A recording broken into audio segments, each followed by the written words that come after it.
Yes, my dear students, very good morning to all of you, and I hope you all are well at your home.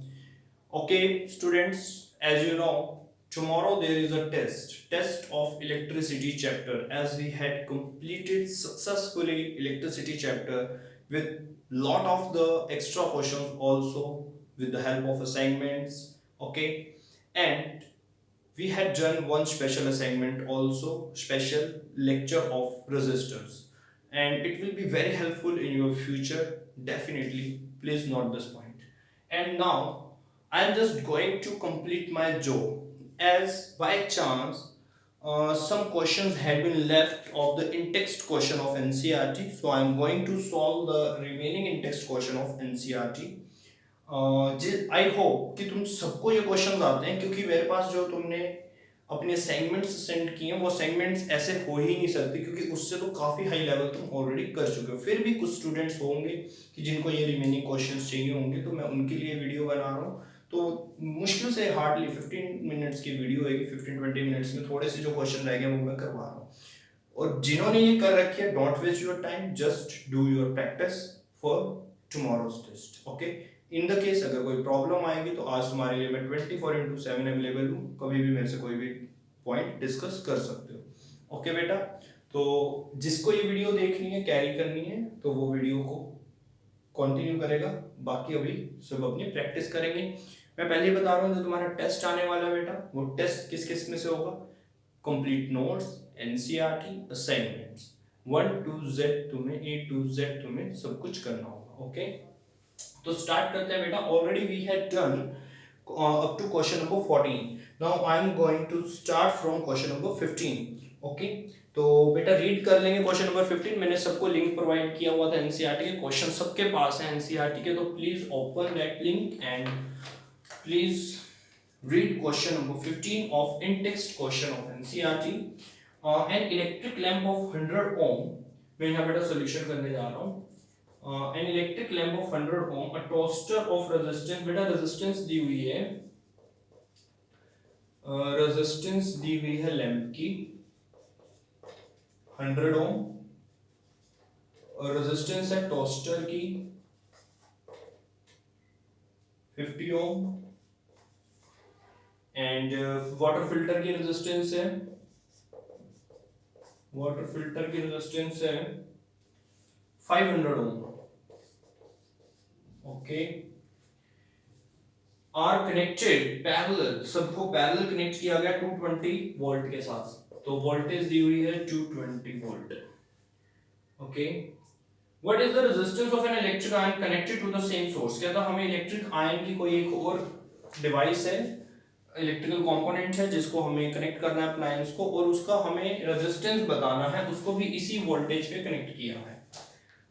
अगर हम उसका resistance बताना चाहते हैं, पहले मुझे इस सर्किट के अंदर करंट कितना है वो पता होना चाहिए। करंट निकालने के लिए बेटे हमें पहले टोटल रेजिस्टेंस और वोल्टेज की हेल्प लेनी होगी, तो हम ओम्स लॉ की हेल्प लेने से पहले टोटल रेजिस्टेंस निकालते हैं। तो टोटल रेजिस्टेंस आएगा 1/RP करके, क्योंकि सभी पैरेलल लगे हुए हैं, तो 1/100 प्लस 1/50 प्लस 1/500। ओके, तो यहाँ पे बेटा हमारा 500 एलसीएम हो जाएगा। ठीक है, तो 1/RP, ये कितना हो जाएगा 5, ये कितना हो जाएगा 10, ये कितना हो जाएगा 1, तो ये कितना हो जाएगा बेटा टोटल 60/500। ठीक है, तो आरपी कितना हो जाएगा बेटा यहाँ पे 500 डिवाइडेड बाय 16 ओम, ये बेटा हमारे पास रेजिस्टेंस निकल जाएगा। अब मुझे निकालना है क्या, रेजिस्टेंस तो निकल गया, वोल्टेज हमारे पास है, तो ओम्स लॉ को यूज करेंगे, करंट निकाल देंगे सर्किट के अंदर, तो V is equal to what, I into R. ठीक है, तो V है 220, I निकालना है, R को नीचे डिवाइड करके लिख देते हैं, 500/16, 16 को ऊपर लिख लेते हैं, 500 को नीचे लिख देते हैं। ठीक है, एक ये कट कर देते हैं, तो 16 इंटू में 220 डिवाइडेड बाय 50, इतने एम्पियर करंट हमारे पे आ गया। ओके, इसके बाद बेटा हमें क्या करना है, अब मुझे रेजिस्टेंस बतानी है इलेक्ट्रिक आयन की, उसकी रेजिस्टेंस निकाल लेता हूं। करंट तुम्हें ये वाला लेना है, वोल्टेज तुम्हें ये वाली लेनी है, बहुत क्लियर हमें क्वेश्चन में ये चीज मेंशन है कि हमें कौन सा करंट लेना है और कौन सा सोर्स लेना है, यही सोर्स होगा, यही जो सर्किट का करंट है यही होगा। और रेजिस्टेंस निकालनी है, अगेन ये ऐसे लिख देते हैं, रेजिस्टेंस ऑफ इलेक्ट्रिक आयन। तो कैसे निकालें बेटा, V is equal to I R, V कितना है 220, और I को डिवाइड करेंगे तो I है कितना, जो डिवाइड में है ऊपर ले जाओ और जो नीचे है वो उसे नीचे रख लो, 22 से 22 कैंसिल हो जाएगा, ठीक है। तो ये आ जाएगा बेटा रेजिस्टेंस, 22 से 22 कैंसिल हो जाएगा, तो ऊपर बचेगा क्या हमारे पास, ये आ जाएगा बेटा 10, तो ऊपर आ जाएगा बेटा 500 और डिवाइडेड बाय हो जाएगा 60 ओम। ये रेजिस्टेंस आ गई, आंसर आ जाएगा बेटा, डन। बहुत सिंपल क्वेश्चन था, पैरेलल कुछ कंपोनेंट्स दिए हुए थे, उनसे हमने टोटल रेजिस्टेंस निकाल ली, वोल्टेज गिवन थी तो हमने टोटल करंट निकाल दिया। करंट निकालने के बाद अब उन्होंने कहा कि तुम्हारे पास अब सर्किट का करंट जो है वो ये वाला करंट तुम यूज करो, ये वाली वोल्टेज यूज करो और मुझे इस इलेक्ट्रिक आयन का रेजिस्टेंस बताओ। मैंने वोल्टेज और करंट को यूज किया, आर को फिर से फाइंड आउट कर दिया, ठीक है बेटा। तो come to the next question, what are the advantages of connecting electrical devices in parallel with the battery instead of connection them in series? बेटा ये ऑलरेडी मैं डिस्कस कर चुका हूँ कि जो सीरीज में अगर हम किसी इलेक्ट्रिकल अप्लायंसेस को कनेक्ट करेंगे, अगर उनमें से एक भी अप्लायंस तुम्हें बंद करना है, यूज नहीं करना, तो पूरी की पूरी सीरीज बंद हो जाएगी, ठीक है। और पैरेलल में हम इसलिए यूज करते हैं कि अगर हमें कोई भी अप्लायंस यूज करना है तो उसको ऑन करो, बाकी सबको ऑफ रखो। सेकंड एडवांटेज ये होती है कि सीरीज में रेजिस्टेंस बहुत ज्यादा हो जाता है, हाई रेजिस्टेंस हो जाता है, जिसके कारण से करंट की कंजम्पशन बढ़ती है, ठीक है। और अगर हम पैरेलल लगाएंगे, एक तो एडवांटेज है कि जो सा अप्लायंस चलाना है बस वही चलाओ, दूसरी एडवांटेज है रेजिस्टेंस सर्किट की बहुत डाउन हो जाती है और करंट इफेक्टिव हो जाता है, कम यूज होता है करंट का, तो इलेक्ट्रिसिटी बिल भी हमारा कम आता है, कंजम्पशन बचती है, करंट की कंजम्पशन कम हो जाती है, ठीक है बेटा। तो इसको मैंने अच्छे से नोट्स में लिखा हुआ है, वो तुम आंसर वहां से लर्न कर लो, रीजन मैंने तुम्हें दे दिए, okay. Now how can three resistors of resistance 2 ohm 3 ohm 6 ohm be connected to give total resistance? Important question है बट खुद करेंगे, इस टाइप के हमने बहुत सारे क्वेश्चंस ऑलरेडी कर लिए हैं कि हमें कुछ रेजिस्टर्स दिए गए हैं, उनको कुछ को सीरीज में कुछ को पैरेलल में लगा के इतना आंसर निकाल लो, ठीक है। आंसर वो बताते हैं 4 ohm, तो तुम्हारा कुछ ऐसा कॉम्बिनेशन होना चाहिए कि टोटल आंसर 4 आ जाए, ठीक है। उस टाइप के कॉम्बिनेशंस के क्वेश्चन हमने ऑलरेडी कर लिया, तो this is for you, okay.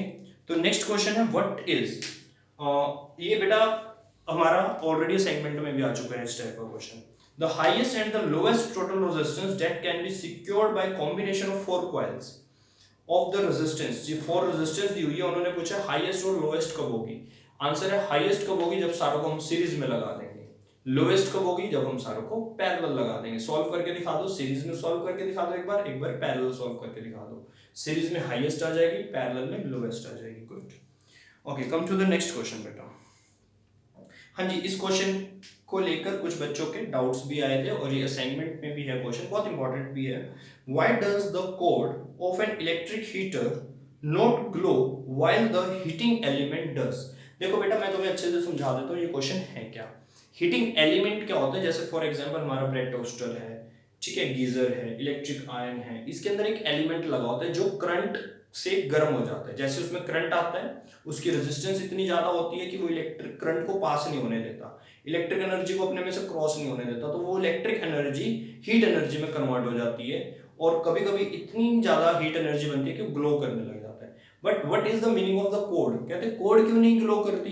Code इसलिए ग्लो नहीं करती, कोड का मतलब है बेटा केबल, वायर, तार, जिस वायर में से वो करंट चल के एलिमेंट तक आएगा। अगर वायर की हाई रेजिस्टेंस होएगी तो करंट को चलने नहीं देगी वायर। तो वायर हमेशा, जो भी हम केबल यूज करते हैं, जो वायर का यूज करते हैं, जो तार हम यूज करते हैं अप्लायंसेस में, वो एक अच्छे गुड कंडक्टर की बनाई जाती है, जैसे कॉपर हो गया, एल्यूमिनियम हो गया, कि उसमें अच्छे से करंट फ्लो हो जाए, क्योंकि गुड कंडक्टर है, गुड कंडक्टर में रेजिस्टेंस बहुत कम होता है। रेजिस्टेंस कम होने का मतलब वो करंट को कम से कम रोकता है, ठीक है। उसमें से हाई लेवल में करंट आता है एलिमेंट में, एलिमेंट करंट को रोकता है, इलेक्ट्रिक एनर्जी को रोकता है और वो गर्म हो जाता है, ठीक है। पॉइंट समझ आया कि कोड की रेजिस्टेंस हाई नहीं होती, कोड एक गुड कंडक्टर की बनी होती है, उसकी लो रेजिस्टेंस होती है, इस कारण से वो ग्लो नहीं करती, क्योंकि लो रेजिस्टेंस के कारण। हर वो एलिमेंट ग्लो करेगा जिसकी रेजिस्टेंस बहुत हैवी है, बहुत हाई रेजिस्टेंस है। और बेसिकली हम इस टाइम पे प्रेफर क्या करते हैं, जो एलॉयज हैं, प्योर मेटल्स को यूज नहीं करते, हम एलॉयज का यूज करते हैं एलिमेंट्स को बनाने के लिए, ठीक है। एलिमेंट्स में एलॉय यूज करते हैं, क्यों? एलॉय का रेजिस्टेंस बहुत हाई होता है और वो जल्दी से मेल्ट भी नहीं होते, खराब भी नहीं होते, और हाई रेजिस्टेंस के कारण वो ग्लो बहुत अच्छा करते हैं, मींस हीट अप हो जाते हैं, ठीक है। तो बेटा ये याद रखना, कोड का मतलब है केबल, वायर। वायर का रेजिस्टेंस कम होना चाहिए क्योंकि करंट अच्छे से आए, ठीक है। वायर का रेजिस्टेंस कभी हाई नहीं होना चाहिए, ओके। तो ठीक है, come to the next question. Next question बहुत सिंपल क्वेश्चन है बेटा, क्वेश्चन नंबर 20 पे मैं आ रहा हूं, ओके। तो compute the heat generated while transferring 96,000 coulomb of charge in 1 hour through a potential difference is 50 volt, okay. तो बेटा पोटेंशियल डिफरेंस और चार्ज दिया हुआ है, क्वेश्चन नंबर 20 की बात कर रहा हूं, बहुत सिंपल है। मुझे हीट जनरेटेड मतलब मुझे क्या कंप्यूट करना है, जनरेटेड हीट। हीट का मतलब बेटा एनर्जी होता है, हीट का मतलब क्या होता है बेटा, एनर्जी, ठीक है ना। एनर्जी का मतलब होता है बेटा वर्क। तो मुझे पता है कि अगर मेरे पास फॉर्मूला है पोटेंशियल का, तो वर्क डिवाइडेड बाय चार्ज होता है। तो अगर वर्क निकालना है तो V इंटू क्यू कर दो।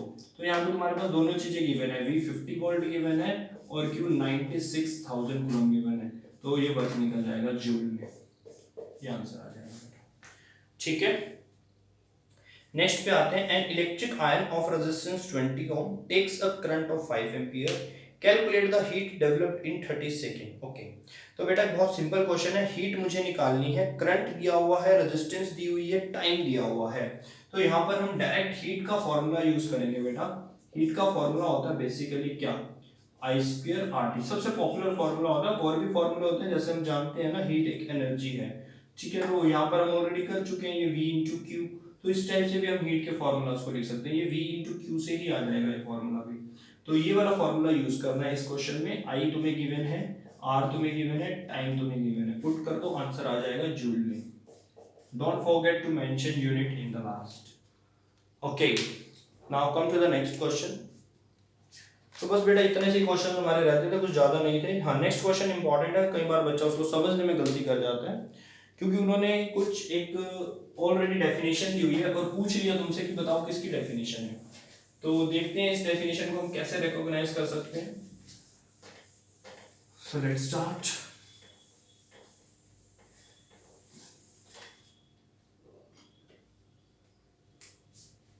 बेटा बहुत अच्छे से टेस्ट देना तुमने, ध्यान रखना, अगर जो ये टेस्ट नहीं देगा तो डेफिनेटली मैं उसके मार्क्स प्रैक्टिकल में डिडक्ट करूंगा साइंस में, और तुम्हें बता के करूंगा कि मेरे इसलिए ये मार्क्स डिडक्ट हुए हैं।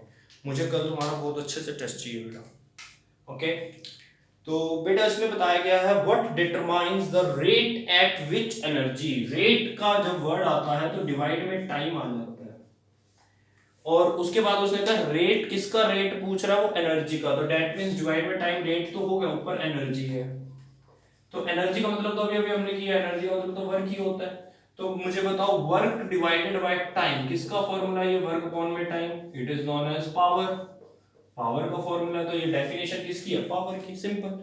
रेट वर्ड आ गया ना, डिवाइड में टाइम लगा दिया, ठीक है। रेट, किसका रेट पूछ रहा है, एट विच एनर्जी, तो energy divided by time means work by time is power. तो इसका आंसर है बेटा power. Now come to the last question, next and last question. An electric motor takes 5 ampere from 220 volt line। बेटा given data लिखना मत भूलना, मैंने अभी लिखा नहीं है इसमें गिवन डेटा, सब में तुम्हें गिवन डेटा जरूर लिखना है, मार्क्स कट जाएंगे नहीं तो, ठीक है। तो अब इसमें मैं लिख देता हूँ given data. This is the last question of the chapter. An electric motor takes 5 ampere, current है बेटा, एक second, I have 5 ampere current, potential है 220 वोल्ट गुड, टाइम दिया हुआ है 2 आवर, ओके। तो 2 आवर को बेटा चेंज कर लेता हूं मैं, 60 इंटू 60, 72,000 सेकेंड आ जाएगा, ओके। और मुझे बताना है electric motor takes, determine power, power निकालनी है बेटा। पावर का फॉर्मूला देखो बेटा क्या होता है, V इंटू में I होता है, ठीक है। V और I गिवन है तुम्हारे पास, पावर आ जाएगी, V कितना है 220 मल्टीप्लाई बाय 5, तो ये वॉट, इतनी तो पावर आ जाएगी। आगे क्या निकालना है, determine the power of the motor and energy consumed, और इसने कितनी एनर्जी को कंज्यूम किया। देखो एनर्जी का मतलब वर्क होता है, तो पावर का फॉर्मूला लिख लेते हैं, वर्क अपॉन में टाइम। तो एनर्जी का मतलब वर्क, वर्क को कैलकुलेट कैसे करें, पावर को टाइम से मल्टीप्लाई कर दो। तो मैं यहाँ पर ऐसे लिख देता हूँ, वर्क आ चुका है तो वर्क इनटू में, सॉरी एनर्जी निकालनी है ना, तो एनर्जी पावर इनटू में टाइम, ये कर दो, ठीक है। और बेसिकली दूसरा अगर हम टाइम मैंने तुम्हें बता दिया, वैसे पावर का फॉर्मूला बेटा हमारे इसमें जो इलेक्ट्रिसिटी चैप्टर में चल रहा है, पावर का फॉर्मूला V इंटू आई आता है, तो इसको हम VIT भी लिख सकते हैं, तुम्हारी मर्जी है, मैंने इससे करवा दिया तुम्हें, ठीक है। पावर ये निकल गई है, टाइम है, मल्टीप्लाई कर दो, या फिर VIT, तीनों चीजें हैं, VIT तीनों चीजें हैं, उनको मल्टीप्लाई कर दो, आंसर आ जाएगा। ओके बेटा, अच्छे से तैयारी करना, all the best for your tomorrow's test and have a nice day, take care.